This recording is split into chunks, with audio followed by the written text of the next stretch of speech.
4, 3, 2, 1. We are live on the old LinkedIn. I guess LinkedIn's kind of old now, right? It's not really the new kid on the block when it comes to social media. I mean, if we're talking new, we're talking about TikTok and ticking of the talk of the talking of the tick.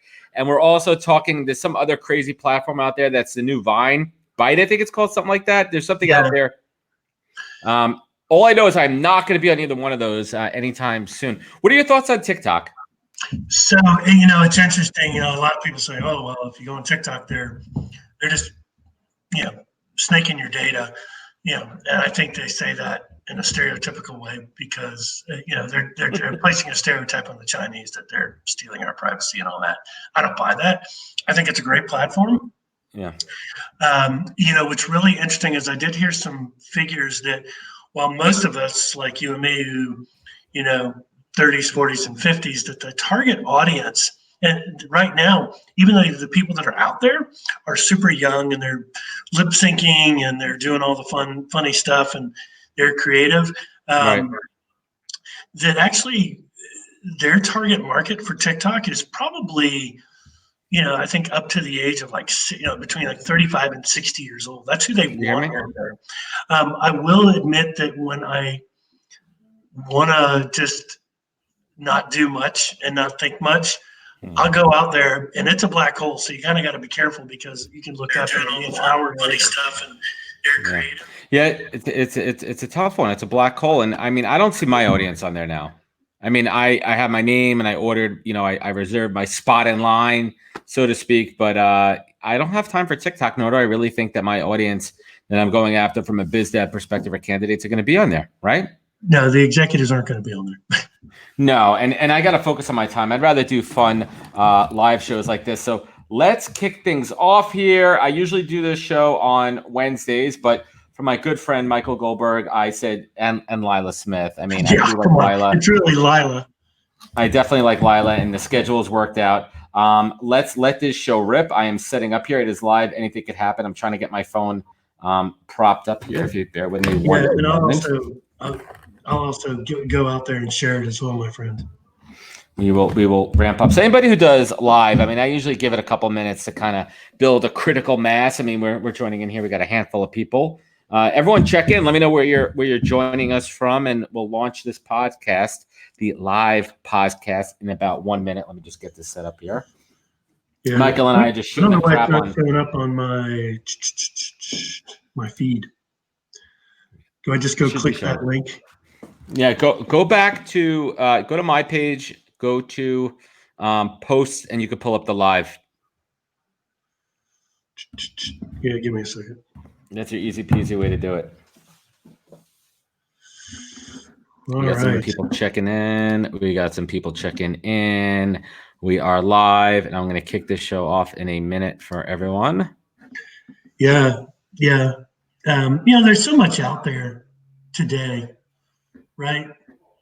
So I think it's a matter of focusing your resources on the right tools that you want to be on and the way you want to get stuff out there versus just saying, oh, well, TikTok's the hottest thing. Just go out there. No, go with what works. Andy Foote is not in Maui. So let's kick this off. It is Thursday, the 13th of February, not so freaky Thursday, the day before Valentine's Day, which is one of my least favorite Hallmark days. But for me, Michael, February 14th is an important day for me. Oh, you made me a card. Oh, he made me a card. That's so sweet. It's funny. My daughter was doing her Valentine's Day cards. My 7.5-year-old daughter was doing her Valentine's Day cards this morning, and I was going to take one and bring it for you. But I didn't like the messages, so I'm going to think of a fun roses are red, violets are blue. I'm kind of curious. What did it say? Roses are red, violets are blue. Recruiters suck, and so do you. There's my there you go. Card for you. Luke, what's happening? Andy, what's up? All right, it is Thursday, the 13th of February, 2020, and you are tuned into the Podcast Live, the live version of the world-famous podcast. With me today, I have recruiter and talent consultant extraordinaire live from somewhere near Dallas, Texas, Michael Goldberg. Welcome to the podcast. Hey, happy to be here. Excited to be here. And not near Dallas, Texas. I'm in Dallas, Texas. I'm like, he is in Dallas. In the middle, man. I'm deep in the heart of Dallas, Texas. That's what we say. Deep in the heart. I love Dallas. I had a good time when I was here in September. And why did we connect at Talent Connect? What was your excuse? Were you? My excuse was I didn't want to give LinkedIn $8,000. Yeah, it was close to that. It was definitely up. Adam, what's up? Luke, what's up? Andy, what's up? All the guys are checking in. Welcome to the live show here. What's happening in Dallas, Texas today? It's cold for Dallas, Yeah. and there's a lot going on. So I just came back from. I volunteer with the Dallas HR Association. They have this group called the Job Link Group, and they meet once a month, and they get great speakers. And they had a great speaker today. Her name's Crystal Yates, and she was speaking to the job seekers that attend. We had about 41 people. So believe this or not, Right it's now? their biggest attendance in the last year. It beat Craig Fisher's attendance to his job link meeting by one person. So I know that if he ever watches it, and he's already scheduled for next December, he's going to ramp it up to try to beat it. You know, that Craig Fisher guy, he's been a little slippery. I've been trying to get in touch with that dude for a while. So Craig Fisher, Fish Dog, known on Instagram as the Fish Dog. Fish Dog, if you're tuning in, you're tuning out of me, and we should connect, man. Calling you out. We need to chat and make some stuff happen. Are you headed to Austin? But you're not headed to Austin until Saturday, right? Yeah, so I'm headed to Austin on the 14th, which is interesting because going back to what I was saying before, I don't like Valentine's Day, man. For me, it's a Hallmark holiday. If you're a singles person or if your wife or partner or spouse gives a crap about it, it's stressful. It's stressful. You got to run out and get a card. You got to do a present and all that. So my wife and I, we just said a card would be nice. You don't have to do dinner or anything. But here's something that's interesting that kind of plays into it. February 14th is our anniversary for when we moved into our new house. And this year is 5 years. So tomorrow's a 5-year anniversary of us living in our awesome house. So we're having a little house anniversary tomorrow. We're going to bring up some dinner. We're going to clean the windows. We're going to give the house a little refreshing. We got the guy coming in to steam clean the carpets and kind of show some love to our house. Well, I think it's nice. I think that's actually cooler. So in fact, they were talking love about it. that on the local radio station this morning. One of their bits was the Valentine's Day is a BS holiday. Does that mean that I love my wife and my kids one day out of the year? More or No, less? it's like Yeah. the anniversary. Even the anniversary, I'm going to go there. I mean, I've been married 28 years, right? We're working on 29. It's right. So basically, you kind of run out in the stress of things. And this guy was saying for his first anniversary, he worked the overnight shift at the same radio station.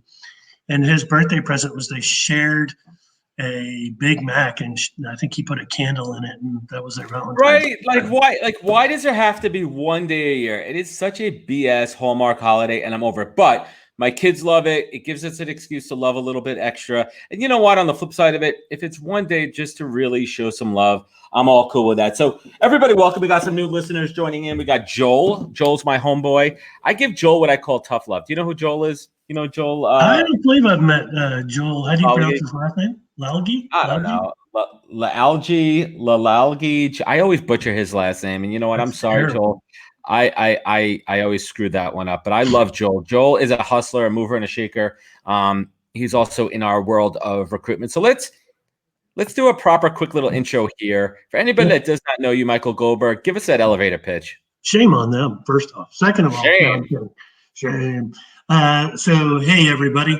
I'm Michael Goldberg, and I've been in talent acquisition for the last 20 years. And before that, I've got about 10 years of HR experience. So basically, about a year and a half ago, started my own firm called Hiring Transformed. And basically what I do is I go into organizations that have been at that infancy stage and are securing, Series C, D, E, funding and are ready to kind of ramp up to that hypergrowth mode.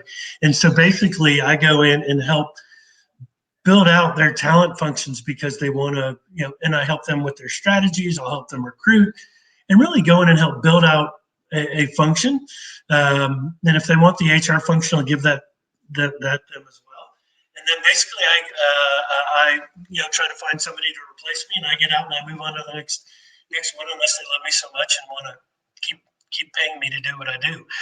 So it's really going in and establishing tools, finding the right technologies, putting processes together, educating the hiring managers so they're making better and more confident hiring decisions, things of that nature. So on the side, I'll do some side hustle, executive search, retained search, but don't focus on that as much as you do. So really mine's more about the recruiting and HR strategies versus going in and being the recruiter, going in and helping just being a headhunter or whatever you want to call us. You're on mute. Sorry, I'm on mute there. Appreciate that. I see a lot of similarities. I mean, I started as a traditional contingency recruiter, and then when I went out on my own into my own business, I found that this old school contingency recruiting, it's still there, and believe me, it's extremely profitable. But for me, I was tired of just being in a home run derby every day. Right? I was tired of hitting that ball 349 feet to the 350-foot fence and not making it over more times out of not. And for me, that was the reason I shifted my model to be more of a consultancy. And I've also found that a lot of companies, when they understand that value prop, let's call it $100,000 job, 20% fee. For that same $20,000 fee, you get someone like me for a lot longer embedded into your organization with a lot more value. We're talking about process. We're talking about, internal, training and all that kind of good stuff. And it's really taking on, and I think it's going to be pretty interesting. So what are the top 1, 2, 3 things that you see happening in recruitment trends right now? And let's talk about it from the candidate side. Where do you see that, candidates are doing things good, doing things bad, people are bitching about it? Open question. Well, if anybody's bitching, it's really the candidates still bitching about the candidate experience that they receive from recruiters. So whether it's the proverbial ghosting or, even today, just they're frustrated. Even the HR people are frustrated with the recruiters, these agencies that'll go out there, corporate and regular agencies, where they say they have a job, they say they want to move quickly, yep, and yet it's stagnant, and it's stagnant forever. And so one of the key things that I like to tell job seekers is, granted, they may be doing that, but build a good relationship with that recruiter, because you never know where it's going to lead. It might not be absolutely they have an opportunity for you right now. The position might not be a good fit culturally or technically with the background there. It's short-sighted. What's that? It's short-sighted when they dismiss a recruiter right away because the job, isn't what they want them to be doing. Exactly. I would say another big trend is they're taking, I think the companies are taking a little bit longer in their decision-making processes, which, in a tight labor market like we're dealing with right now, candidate market, it's a huge mistake, right? I mean, it's, but, you begin to start wondering, well, is it, do they not have the money for the position? Are they just buying time? Is there maybe some bad news on the horizon? So really, I always advise when job seekers call me, you gotta think about what the companies could be going through as well. Right. I'm not making excuses for recruiters, because look, I'm guilty of doing ghosting. We've all done it, right? We've all done it. Don't say you've done it. Don't lie. I would say it's never been on purpose. It's been a function of volume or inbox overload and management. But, you hit the nail on the head there. It's a candidate-driven market. And for any company that thinks that a candidate is only interviewing with you is completely short-sighted. You have to assume if somebody's interviewing with you, they're interviewing with your competition. You have to assume that if you're on the market, if you're actively looking, unless you're a 1,000,000% passive candidate and somehow your recruitment LinkedIn email or your email or your text message got through to me, I am interviewing elsewhere. And I think people really need to do that. So quick point, Joel, it's Lal Gee. Joel Lal Gee. So everyone knows that. And Joel has recently unpodded. He's not doing the engagement pods anymore. He's now shifted into a career of writing Hallmark cards that translate easily to LinkedIn posts. So I applaud Joel for his career transition. So, Michael, maybe you could do one that since you didn't give me a Valentine card, maybe you can do one for you to me. hey, Joel, while we're hanging out here, I want you to quickly write a Hallmark card from one recruiter to another. You could send it to me in a private message on LinkedIn, and then I will read it to Michael at the end of the show. So let's play a little game here in the middle of the podcast live. Everyone listening, who likes games? So this is really funny. So the name of this card game, coincidentally, Joel Lalgi, is called Pod Decks. Nothing to do with engagement pods. It is called Pod Decks. And I am a sucker for Instagram ads, right? And I saw this come up on Pod Decks. So here's the way it's going to work. It is a 52 deck of cards. Each one of these cards has a different question, kind of like icebreaker questions. So what I'm going to do is I'm just going to randomly pick a handful of cards here. And I'm going to hold them up to the screen here. And this will be 1, 2, 3, 4. Pick 2 out of these 4 cards to start. I will take 1 and 4. Okay, so we're taking these 2 cards. Okay, here we go. For everyone playing along at home, here we go. Here's the first question I'm going to ask Michael. And they should answer too, right? Or is this just for me? You could ask me these too. Oh, what is the worst pickup line that you've ever heard or dished out? Pickup line. I know it's been 30 plus years since Michael Goldberg's been on the dating scene, but what's some of those pickup lines? Is that in recruiting or dating? We're talking dating. Oh. The worst pickup line is probably, hey, you know what? Oh, I don't know. I was never good at that stuff. Yeah, you just charmed the ladies, and that was it. Well, yeah, and plus if my wife ever caught this on the broad, yeah, I'd be screwed, man. But I've heard them all. I just haven't heard them all recently. I think there was one like where you would go to a lady or a gent, and you'd be like, "Hey, is your dad a thief?" And she'd be like, "No, why? Because did he steal the stars from the skies and put them in your eyes?" I think that was a pretty shitty, cheesy one back then. All right, let's move on to the second card. First card was not a winner. Okay, here we go. Oh, what is it? Dumb it.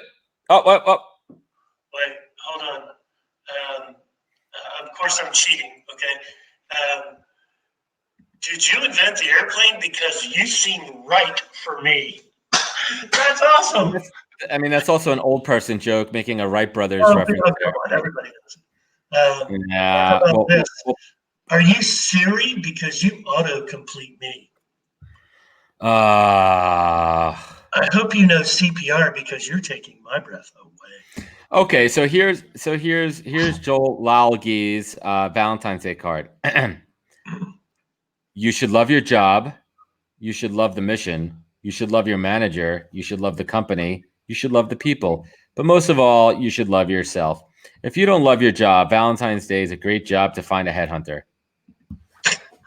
I kind of like that. Joel. That flew over my head. Let's get to the next question on our game here. Okay. Michael Goldberg, what is the dumbest way that you've been injured? You'll like this. And you'll appreciate this. So I'm Jewish. So in the Jewish religion, I am. I go to synagogue on Yom Kippur, right? You go to temple to atone for your sins. And I went all day. You know, I atoned for my sins. And I'm walking my dogs at night, and I'm in flip-flops. And literally, I didn't see, but the sidewalk had kind of popped up due to, the roots of a tree pushing the sidewalk up a little bit. I don't know if you have that up north, but we have that here in Texas. Yep. And I broke the heck out of my toe. And you go, is that the stupidest thing you've done? No, I just felt it was bad karma because I had gone to temple all day and I atoned for my sins. Right, but maybe it was God. Maybe it was God saying that you didn't atone for all of your sins, Probably. And you left a couple out there, Michael Goldberg. Going back to the pickup lines there. Yeah, we keep some sins to ourselves here. My dumbest way I hurt myself. I don't know if it was the dumbest way, but it was definitely the most embarrassing. I was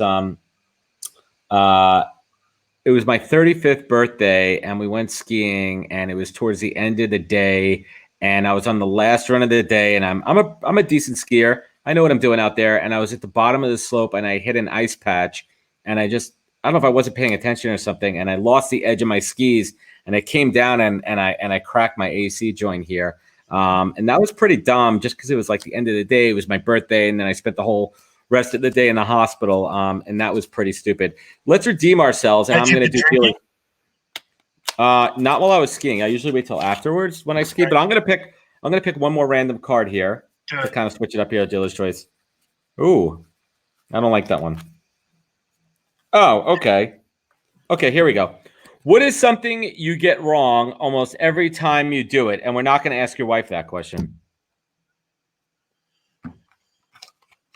What is something? Just raw and real on the podcast. What is something that I do that I get wrong every single time? I'm good with faces. I'm horrible with names. I usually get people's names wrong all the time. I'm actually pretty bad at that too, and I've been trying to use like the moniker device or like thinking of kind of a nickname. I would be like Michael Goldberg goalie Mighty Ducks, Goldberg's Mighty Ducks, Michael Goldberg. That's how I would probably try to remember your name if I was going to do it like that. That's one trick that kind of works too.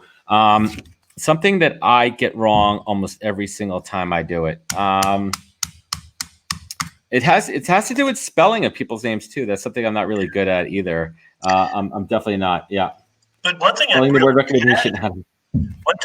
good at is when you have when I have a name of someone not from the United States, I'm actually really good at pronouncing and enunciating their names.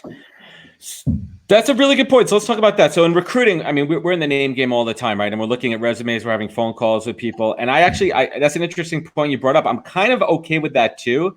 And I'll always try to pronounce a hard name, and I'll do it kind of in a joking way. And I'll be like, did I get that right? Did I get that right? And a lot of times they'll be like spot on, or they'll just be like, you completely butchered it. Yeah, but I think that's important. Spelling the word recommendation. I have some words that I can't spell, like entrepreneur. That's what I got to use spell check for. Right. There's a few of those words that just kind of baffle me in the sense too. So let's talk about LinkedIn a little bit. There's a lot of things going on LinkedIn right now. From my perspective, a little State of the Union, I see that there's a big divide happening between people that are in it for the long haul and understand that this is a relationship game and that's how we're going to build it. And then there's the other camp that's all about monetization, quick monetization, and trying to grow their audiences quickly. They're coming from other platforms. The good and the bad behind that. I think there's certain people that have good intentions about growing an audience quickly. And then I think that there is another group that's doing it for all the wrong reasons and trying to take advantage of people. What are your thoughts? You're on LinkedIn. Yeah, I'm on LinkedIn. I get hit up at least 6 times a day from people that connect with me that I've never met before, and they want me to buy their services. I don't like that ability. Our friend Lila will say that there's a good way to respond to that, because at first I was like, there was somebody that I forgot who did this, who said, well, what do you do? And normally what I will do is I'll spam them. I'll mark them as spam because they haven't taken the time to get to know me, or they're just trollers. And basically what I figured out, because I got tried to be sold into this concept, was for this company that says, hey, I can guarantee you 20 leads a week. That's the worst. And here's how it works. Through Sales Navigator, it'll send a LinkedIn request. After it sends a LinkedIn request, you're put into an email sequence of 2 to 3 follow-ups saying, here's what I do. I'd love to talk with you more about what I do. So it's not really showing me the love of, I'm interested in you. I want to talk about what I do. And I think a lot of people make that mistake on LinkedIn. And even in email introductions or any type of networking meetings, that when they're out there, they need to be really honed in on, hey, I want to find out more about you. So when I reach out to candidates, I'm not even, and I think you and I talked about it on my LinkedIn Live, I'm not even going out and saying, hey, I've got a job, let's talk. It's relevant. More about you. I'm trying to find some common connections, trying to show interest by researching your work. on LinkedIn or GitHub or Stack Overflow or on Google, just to try and understand what they enjoy, what their likes are, right? So I can create a connection. I think that's what LinkedIn is good for, if you do it correctly. By the way, I never bought that software because what I found out is if you get marked as spam enough, LinkedIn will shut you down completely. Yeah, I think what it comes down to, I think people are just, they're playing the short game, and they're seeing these massive influencers, quote unquote, just because they have a lot of people, just getting in the way. Like they're getting in the way of their feed, and they're preaching follow, connect, share. And it's just not the right way to do things. And just because someone has 100,000 followers doesn't mean they're an authority. It doesn't mean they know what the hell they're talking about. They just know to hack it. Right. And I really liked your post that you did either Monday or Tuesday of this week, where I do see a lot of influencers that I personally know that'll go, hey, I just reached 20,000 contacts. Okay, how many of those contacts do you really know? Exactly. And how meaningful is it? And okay, is that something you really want to post? And I'll talk to our friend Judy Fox about that. And she's like, no, I wouldn't post that because nobody cares how many followers you have. Who the hell cares? It's such a bad humble brag. It's meaningful content you're putting out there to share. I really don't understand. There's a lot of people who jump on this platform, and they've literally been on this platform for 7-8 months, and somehow they got 30,000 connections and 100,000 followers. They are just playing that numbers game, and I think that's a byproduct of the awful gamification element of social media in these days, where it's like a medal or a badge of honor, and that's not what LinkedIn is about, right? It really isn't. And let's give the example. Why do you think there's a 30,000 cap on connections? I don't know the exact answer. I mean, I have some ideas. I don't know the exact, but I know where you're going. I think it's because so that people don't capitalize on, using the platform just as a sales platform. Exactly. I do think LinkedIn really wants people to have as much meaningful connection and sharing of content and sharing of ideas and thoughts and being diverse in thought. I do think that is what the original intention of LinkedIn was. Yep. But when it first entered into recruiting, it was a treasure trove. So from a recruiting standpoint, I think it is a great tool. I do not pay for that. I don't know if you pay for it. It doesn't matter whether you do or not. But there are ways to find people and find their addresses out there, whether you're using Eightfold AI, different scrapers, Honeit, or Interseller. Interseller is a great little tool for both recruiters and I don't know if you've checked it out, but I like it. There's just so many ways to connect with people these days where you really don't have to pay for those services, and that's the only downside. Is I think LinkedIn's a public company owned by Microsoft that the bottom line, the bottom dollar is very important to them. So they're going to try to monetize as much as they can. I'm going to even go out and predict that they're going to try to monetize LinkedIn Live at some point. Yeah, I mean, it's a tough one too. It's a tough balancing act because then it's created this incredible cottage industry here on LinkedIn of a couple things. One, you have people selling engagement courses, and there's two camps on that. There's a legitimate ways to engage people and organically, and then there's these BS like Lem pods that are literally selling, engagement pods on the platform, and that's not cool, man. Taking advantage of people to say that the only way that you could build an audience is by paying for it. That is complete horse crap. That is complete horse crap. And that's propagated by these, as Adam Sinkus called them, these self-proclaimed influencers. And it's all part of this crazy scam right now where it's, let me see how fast I could build my audience so I have these optics of being an authority on engagement. But all I know how to do is just hack. And that goes with, you see this recent trend here with share, like, post. I mean, it's garbage. And then you shouldn't have to tell somebody to do that. No, and then you have these people creating these, gated contents where they kind of lure you in like a bait, saying, "I know the secret to LinkedIn engagement, but only if you copy this and share it or write boom or something." Come on, man, we're all onto that crap, man. Yeah, the only one there's one woman that does this, and I don't think she's trying to get connections. I can't remember her name right off the. She's in marketing for healthcare. We don't have to. Yeah, we don't have to call out names here. We know who that is. Somebody that does fine. it. But anyway, she'll say, "Hey, tag someone you know who needs to be given love." I give her a thumbs down. Do you know what I'm talking about? I know exactly who you're talking about, and this person recently blocked me, and I'm not trying to get into it here, but it's like, when you're sharing the same posts across 10 of the people in your network, and it's all with the same purpose to just build this pyramid kind of vortex of propagating likes and comments just to increase your feed so you can hit a certain number, that it ruins your credibility, and that house of cards is going to fall real quick. I'm dead serious about this. Yeah. Like, how do you build a sustainable business? Here's the other thing too, Michael. What you say and what you do on social media lives forever. And everything I say right here, I stand by, right? So these people, you're trying to build a business. Like for me, I'm trying to build a brand, and I want to be mindful because clients are watching, candidates are watching, right? And like, it comes down to something really simple. Doing the right thing is the right thing to do every time.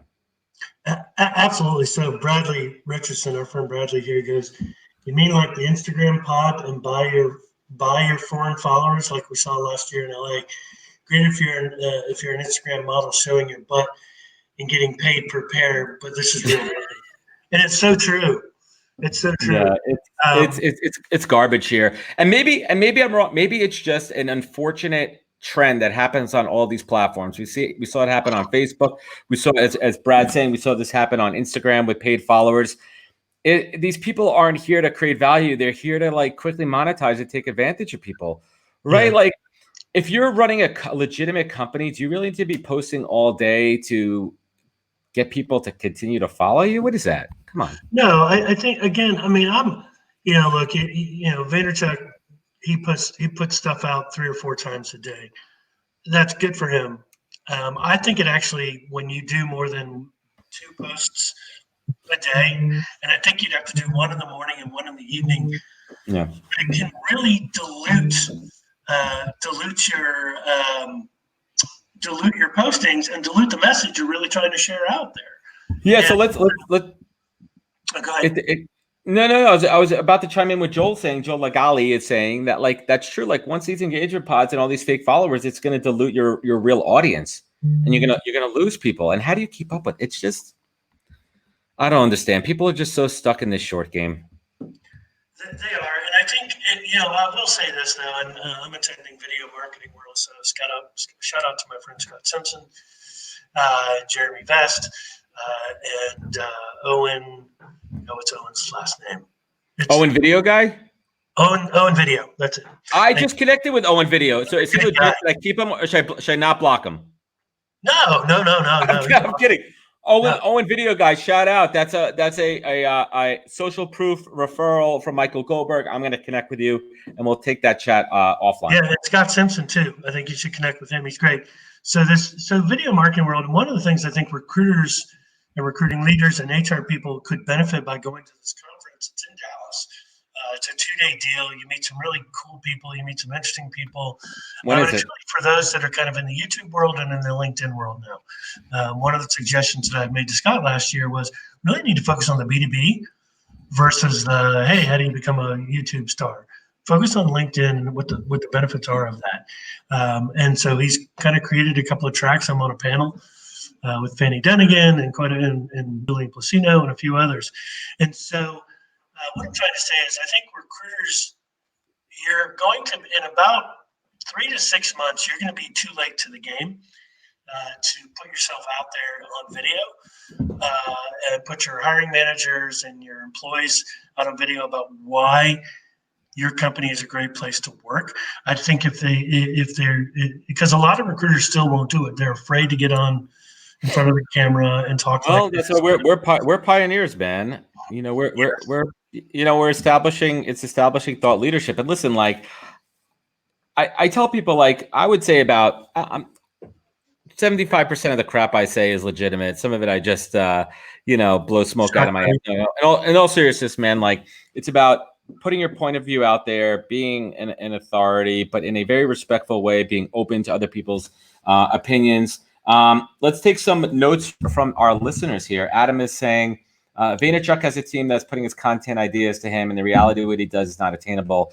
Absolutely true. I mean, Vaynerchuk talks about his pyramid of content method, which is awesome, which everyone kind of incorporates into their own, where you could take one piece of content and turn it into 100. Yes, it's a lot easier when you have a team, but I figured out a way to scale it with outsourcing a lot of it, and I think it's something that he gives the idea and the concept, and he lets you run with it. That's a great point. Who else we got up there? What's Brad? Brad's talking about Instagram. Joel's talking about automation. Yeah, let's talk about that a little bit too. There's two schools of thought there. There's some people that say, personalized, some people don't. Let's ask a special guest that we have here. Everyone, welcome Lila Smith to the show. Oh, Lila's in the house. We got a winner. three-way going. We got a Dallas three-way. Oh my goodness. Hello, Hi. my friend. Hi, It's Michael. It's like the Brady Bunch. We could just go like this and come in and out of the picture like the Brady Bunch, and just like that's my and we could whiteboard. go down and we could go up. All right, Lila Smith, what's happening? My good friend, my pickup. I didn't know what I was doing. I'm so happy to see you guys. We're happy to have you. We are doing this here. You should ask her some of those questions from the deck. Okay. Oh, yeah. Yeah, say whatever you want. Wait, hold on. I got it. Watch this. He has an awesome icebreaker. Hold on. Here we go. Now we got it. Now we have an updated ticker at the bottom there. We are live here. This is real time. I'm directing. I'm editing. I got special effects. So, Lila, I have a game. You are so famous. This is called Pod Decks. Okay. To do with engagement pods. We're staying away from the engagement pod conversation. We're not going to go there. We don't want to offend anybody. But here's how the game works. It's a deck of cards. Your standard 52 deck of cards. Each one of these has different questions on them that you would ask in an interview. So we're going to play this little game here. Hold on. We got some new comments. We got some new listeners. Lila, I'm going to pick a handful of random cards here. It's hard for me to hold. Can I do the first? Can I do the first card that you asked me? Because I have a good line for Lila. Oh my goodness. What is happening? Lila, the first question was, tell us the worst pickup line that you've ever heard or used on somebody. Oh man, I'm always happy to be picked up. Hey Lila, can I follow you? I don't care if you have right the same pickup line. Wait, First pickup line is not trying. Not trying. Yeah, Not the worst trying. pickup line is like just not saying anything at all and just, or I get like hi, like I get a lot of those messages on LinkedIn. Hi, hello. Yeah, how are you? You'll appreciate this, girl. one. You ready? Here's Lila. Here's a pickup line for you.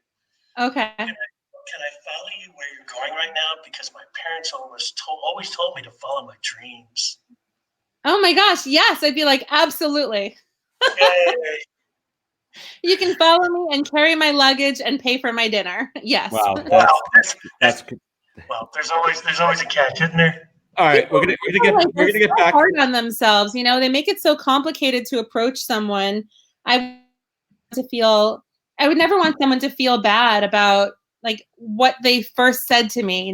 Just like anything that introduces yourself is fine. You have to overthink. All right, let's get back to the game here. Okay, here we go. First question is coming for Lila here. First question on the card. What's something that people think makes them look cool, but actually makes them look ridiculous? Over quoting, like quoting, like major world leaders or everybody's favorite Gary Vaynerchuk. Like, if I hear one more person quoting Gary Vaynerchuk, like I'll assume that I don't have to meet him in person. I've already heard all of his words, but have I heard yours? No, I think it's not that it makes you look ridiculous, but it makes you look unoriginal to constantly be quoting other people. Yeah, I think that's an epidemic too on the platform too. I think that if you are going to quote people, if you are going to do it sparingly. And if you are going to quote people, add your take on that quote. Yeah. Like add some freaking value to it, right? Like don't just quote for the right. Don't just Michael, same question to you. What is something that you think people makes them look cool, but actually make them look ridiculous? I would say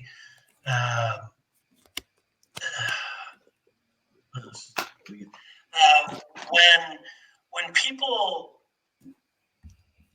talk at you and they're trying to teach you something, but they come off as, hey, Richie. You know what I'm saying? Yeah. Yeah. Yeah. So that kind of drives me crazy. And look, hey, I've been guilty of it myself. And I had some coaching that said, here's where you might. So instead of like, I've stopped doing with the camera in front of me. I've stopped doing that. I think he wants you to move your camera to your left. No, I'm just trying to see if it looks like I'm poking you in the face through this three-way camera here. We're live. I'm just trying to have some fun here. You know what I think is ridiculous? No, you can but it's the wrong way on the camera. Like I have to poke left to go right here. Right. We can just poke it. We can both poke Michael in the face here. Just poke him right there. This is why LinkedIn wanted to have a live video option. Hey, LinkedIn Live. Is this what your intention was to have LinkedIn Live? All right. I think that would be a stream here. It's Thursday. We've all lost it. We don't want to do this at all. I feel engaged. I think face tattoos are ridiculous. I think if you think you're cool with a face tattoo, and I have tattoos, I love tattoos, but you're not thinking ahead. You're not thinking about when you're 73 years old and you're in the retirement home and you got a black widow spider crawling up the side of your face here. I don't know that. They might be thinking ahead. They might be like, absolutely. When I'm 70 years old, I want to be that like spider face. It could be. I got to be hardcore in the retirement home. I got to scare all the retirement. I'll go old school. It could be Thunderdome. What is that? Mad Max. So the old okay. Mad Max. But, all right, next question. So next question here. What's the funniest place you've ever fallen asleep? Michael Goldberg, not behind the wheel. Give us a good one.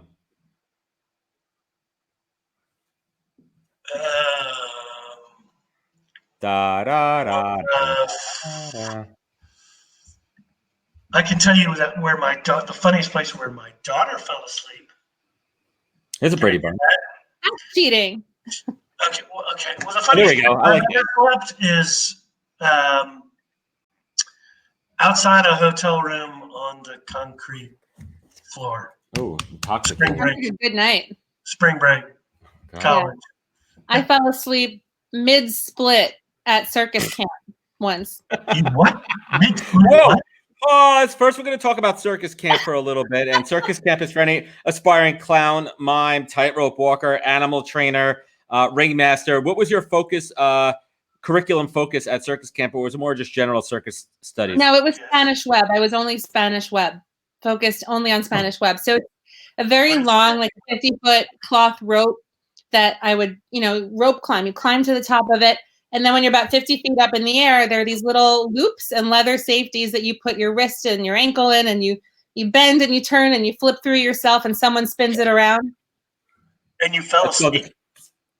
It was not like up a rope. It was, we were working really hard and I was tired and I was on the mat doing a split, leaning over and stretching, putting the weight of my body over my split. And I fell asleep. Wow. We'll circle back. We'll circle back on the circus camp in a little bit. I actually fell asleep this past Saturday night.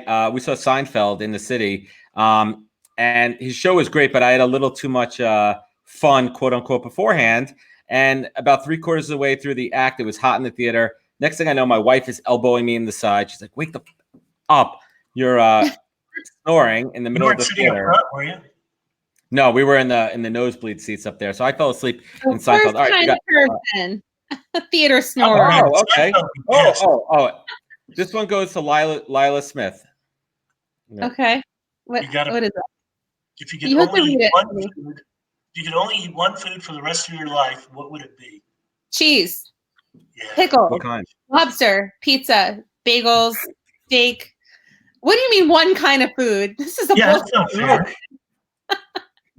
So let's take a little TV time out here for a second. We got a bunch of people checking in across the board here. Joel, we got everyone else still. Where's all the lurkers? Like everyone, who says that? Yeah, the lurkers. The lurkers. Everyone's lurking. Everyone's lurking. Maybe they just don't give a crap, right? Maybe, I don't know. Like they don't have to comment. Lila, what's going on in your world? Fill us in. What's happening? Me?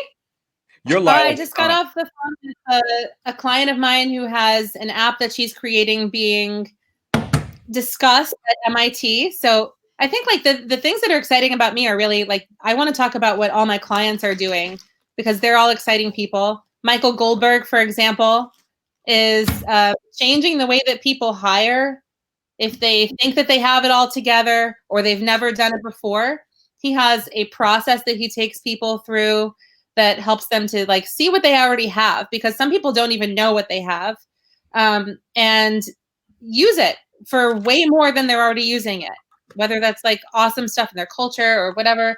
Yesterday I did this workshop. Michael was there in Dallas, and we had a group of about 10 people who are like my biggest influencers in the area come together and just have deep conversation about what all of our communication challenges are. We grew together and defined what our values were in active verb form so we can check our work. And just, yeah, like my work is really exciting right now. The people I'm working with are exciting, and I'm happy about it. That is good stuff. By the way, this get together, it wasn't just 10 people, it was 10 entrepreneurs that are really trying to build out their businesses and workflows. And what's funny, you know, when you're in the thick of it, and I've talked to both of you about this, is you feel like you're on an island alone. And when you get in a room like that with these super smart, passionate people that we had yesterday in this room, you felt like you had a family behind you. And so I applaud you for bringing everybody together like that. Thank you. It was great. I mean, we had a great time. It was, you know, I knew only one other person in the room, and so I get to meet, you know, 9 other great people. It's a great way to do it. Right? Yeah. So that was the quality of the people that are together definitely affects the quality of the output of our work. And it was, well, it was solid. I'm still processing. Yeah, and you brought up a really interesting point too, because the three of us here, we're solopreneurs, right? We each have our own consultancies, our own businesses, and while we do come in and out of companies and we work with a lot of people, for the most part, we're a one-person show here, and sometimes you miss that collaboration element, and that's why these workshops and going to events and networking are so critical to keep you sharp, to keep you network, to sharpen keep your act sharpened, as they like to say there. Well, Lila Smith, I appreciate you jumping on. We're going to wrap it up with Michael Goldberg. Lila, any closing thoughts from Lila? I'm just grateful that when you say come on and I don't have any, you know, like time for questions and I come on, that I end up in a conversation like this one. Think like the closing messages. If Adam asks you to do something, you just do it. Don't ask questions, just do it. Could you text that to my wife? I think she needs to hear that message. I'll let her know. Yeah, absolutely. Don't do it. All right, Lila Smith, have a great day. You're my favorite pickle pal. We'll see you soon. Bye, Lila. Bye. What a great format. I love doing the LinkedIn Live. For me, like I love my podcast. I'm recording one. Oh, I'm recording right after this with Ty Washington, former fastest man in the world in the 400. He was part of a relay team a few years back. I don't know if you remember this at the World Games, where 3 out of the 4 people lost their medal for doping. Yep. That's him. He was the one who didn't dope. He's the one who just said no to drugs. So I have him coming on. Is he on the podcast? Is he on your next recorded podcast? He's coming up on the podcast next. We're recording it. It's not being aired for a few weeks out. Michael, I appreciate you, man. I appreciate our relationship. We keep it open, and I preach to people. This is what it's all about, right? Like, use this platform to connect. Don't do it just for the vanity metrics. Like, these are real connections. We help each other out. We're there for each other, and that's what it really is. Michael, any closing thoughts? I would just say to all the people listening, if you're in the recruiting world, don't be lazy. Get out there, make phone calls, source for candidates, build relationships with candidates, and just don't be lazy and wait for them to apply. Don't wait to hear from your hiring. Don't be passive. So just be the best you can be in the recruiting world, and it'll help improve our reputation out there. And the last final word is, Adam, I appreciate so much our friendship and you coming on my podcast there last week, and then allowing me to hop on and record. And we were supposed to go live yesterday, and we pushed it because Lila. So I appreciate you bringing Lila on. That was actually a nice surprise. So thank you, brother. Yeah, it's fun. Yeah, man, I appreciate you and everyone watching. Thank you for joining us on the podcast live. Definitely check out the podcast, www.thepodcast.com. I have a new website up. We have all the shows. I did 4 shows this week, Netflix style. So definitely check those out. I got JP Elliott from Dick's Sporting Goods, Anil Darni from Sense. I have Brian Schulman from Voice Your Vibe fame. Someone who actually is a good quoter. He quotes a lot, but he's been doing it a while, and I think it's awesome. Is he then I have on my show? Is he? Because I don't know him. I only know him through kind of remote. Would he be somebody to have on my show? Yeah. We'll connect offline. And then I have one of my good buddies who I met in Dallas, Andy Storch, who I absolutely love. Andy's an awesome dude all over the place. Michael, thank you for joining us, and everyone watching. Take care and catch us next week. Oh, next week. I don't know what day I'm doing it. I think it's going to be Wednesday. I'm having a very special guest. It's not somebody who's on LinkedIn. This guy was around years before LinkedIn. It's going to be a very special show, near and dear to my heart. I'm going to do something a little different next week. I'm going to take you into the inside world, peel back the curtain of people in my life that are important to me. And we're going to do a special podcast live with my grandpa, Phil. And it's going to be cool. So that's awesome. Thank you. Yeah. Thank you, everybody. Take care. Have a great day. Happy Friday, Junior. Thank you for the card. Thank you for Valentine's Day. Thank you for Hallmark for making it special. Thank you for Joel for giving me something to just sink my teeth into and rip you apart. But I love you, brother. And I love what you're doing. And everyone else, take care. Have a great day. Take care of each other. Thanks. That's it.